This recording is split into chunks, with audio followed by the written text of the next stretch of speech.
وهذا العصبة اللي معك بركونا ملعب الذر. لما تسمع الخطاب السياسي لبعض الأحزاب حتى بتوجهاتها الموالية 100% ولا اللي شوية معارضة، تأسف يعني، لأنه قاعدين يغذوا في الخطاب الرسمي أنه فيه مؤامرة وفيه تهديدات وفيه كلنا نعرف أنه كاينة حاجة اسمها نظرية صناعة العدو، وأنه الأنظمة الفاشلة والمستبدة تحب تصنع عدو أيا كان أو تضخم من أي تهديد باش تمد شرعية البقاء. للأسف كاين بعض الأحزاب السياسية جزء منهم بسبب إكراهات، واحد داخل الانتخابات، واحد عنده ظروف فيتماهى وطبعا ينتقي بعض الأحداث. فهل هذا في مصلحة البلد؟ هل أنت لما تعاون هذه السلطة الفاشلة في أنك تمشي هذه السردية نتاع المؤامرة وكذا والتهديدات، هل أنت تخدم البلد أم تخدم المنظومة هذه اللي حاكمة؟ كل حزب سياسي يسأل نفسه والتاريخ سيحكم على الجميع.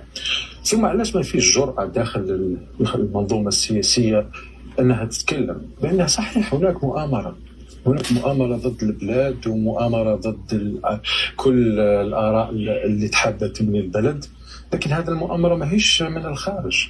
هذه المؤامرة هي تأخذ أجور من الخزينة العمومية وتعمل داخل الرئاسة في محيط الرئيس. نعم نعم، المؤامرة التي فعلا موجودة لإفشال البلد هي العصبة اللي موجودة محيطة بالرئيس واللي حابة تبقى بأي ثمن، واللي قاعدة تشوه في كل الناس وقاعدة تروج لهذا البعبع الكبير اللي اسمه المؤامرة باش تبقى، لأنه هي بالنسبة لها أوتي لها الحكم فلازم تستمر بأي ثمن. رسالتي للرئيس تبون، لأنه اللي معاه ما يستاهلوش أنه الواحد يعطيهم رسالة مباشرة. رسالتي للرئيس تبون، صحيح احنا نعرف بأنه منظومة الحكم في الجزائر أي رئيس مهما يكون سيء، مهما يكون سيء التسيير، مهما يكون فاشل، منظومة الحكم بكل تركيباتها ما تحبش تغامر بشيء اسمه زعزعة على مستوى الرئاسة أو على مستوى منصب الرئيس.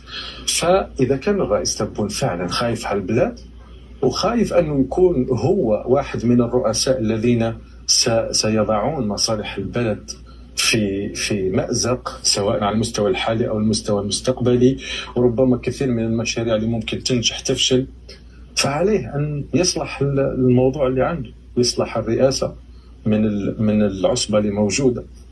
وأنا راح نمد رسالة بالأسماء دون ذكر التفاصيل. يعني أنت لما يكون عندك بوعلام وكماتش وكمال سيد السعيد وبالقايم